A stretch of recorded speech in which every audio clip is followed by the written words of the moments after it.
En juillet 2012, une scientifique de l'Université libre de Bruxelles mettait en évidence l'impact préoccupant des ondes GSM sur le comportement et le conditionnement des fourmis.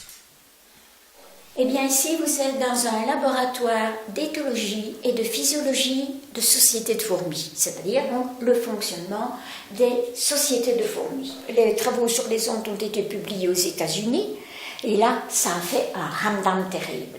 Beaucoup de personnes sont venues me trouver et l'homme n'est pas bête. Ce qu'il veut maintenant, c'est un système de protection. Il faut donc un test pour tester la protection. Ces personnes désirent un test instantané, comme un alcool test. Et ce que j'ai mis au point, c'est très simple. Quand, nerveusement, il y a quelque chose qui ne va pas, automatiquement, la locomotion des animaux est perturbée. Eh bien, je quantifie tout simplement la locomotion des fourmis. C'est fait le jour même, on a le verdict le soir même. Je vous explique ça dans un moment. La rencontre avec Madame Commerz, en fait, elle est spécifique à deux titres. Un, comme vous l'a dit tout à l'heure Madame Commerz, les fourmis sont un révélateur extrêmement sensible, un biorévélateur de la biocompatibilité de l'environnement. Et c'est de cela dont on parle, puisque notre deuxième raison d'être ensemble, c'est de pouvoir rapidement, sans délai, évaluer la dépollution ou la compensation que peut apporter la biotechnologie CMO que nous développons depuis maintenant 15 ans. Bien, eh bien je vais maintenant vous expliquer le petit test éthologique que j'ai mis au point. Je travaille d'abord sur 2 nids contrôles, puis sur 2 autres nids contrôles ici, et je fais bien sûr un contrôle, puis sur les 2 premiers nids, je les irradie avec un Wi-Fi par exemple, je fais le test, et puis sur les autres nids, les 2 autres contrôles, je les irradie avec l'appareil, plus la protection. Et chaque fois, pour chaque nid, à l'aide d'une plaque en verre et d'un marqueur, j'enregistre le trajet de 10 ouvrières. J'ai introduit les trajets dans un programme, un logiciel qu'on a appelé OVS, qui peut permettre d'avoir très rapidement la vitesse linéaire et la vitesse angulaire des fourmis suivies. J'obtiens ainsi toutes les vitesses linéaires, toutes les vitesses angulaires sur toutes les conditions. J'établis les médianes, les quartiles et les distributions dans l'un, l'autre et le troisième des cas. Et je peux faire des tests statistiques entre les valeurs obtenues. C'est très simple et on a le résultat en quelques heures. Nous, en laboratoire, en tout cas de bioélectromagnétisme, nous sommes très intéressés par un système biologique qui rapidement nous dit quelle est la biocompatibilité électromagnétique de l'environnement, évidemment. Vous voyez ici des fourmis dans un état tout à fait normal. Elles ont été nourries il y a 2 jours, donc elles cherchent à manger.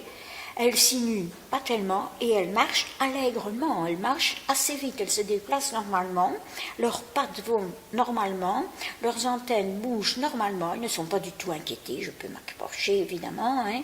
Elles sont chez elles sont bien. Le bruit de fond électromagnétique dans la pièce sans Wi-Fi est d'environ 7 millivolts par mètre, c'est-à-dire négligeable.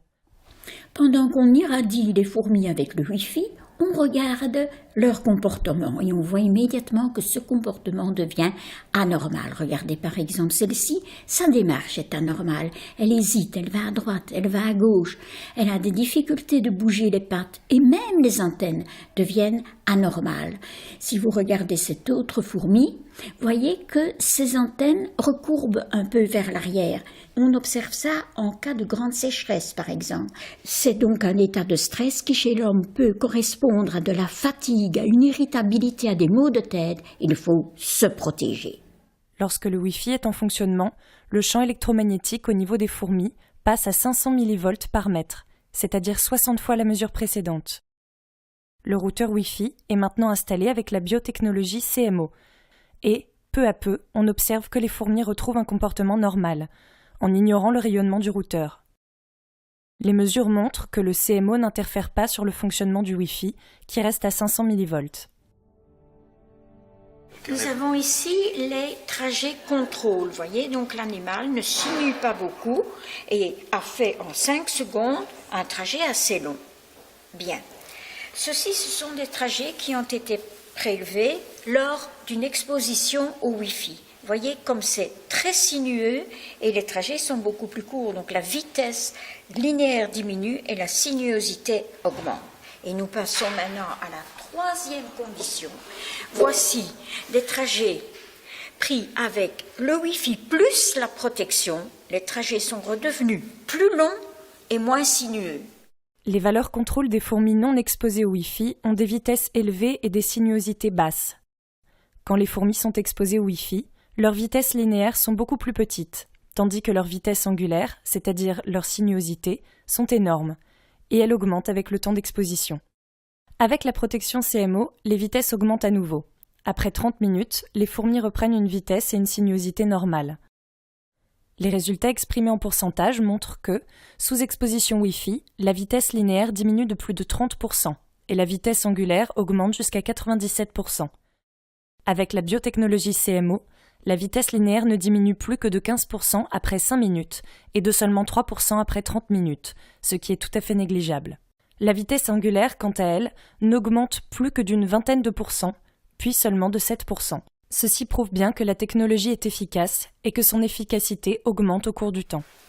Alors, les résultats présentés par Mme Commerz montrent qu'il est possible, avec une biotechnologie faite de solutions salines traitées électromagnétiquement et émetteurs de microsignaux, de rendre l'environnement biocompatible.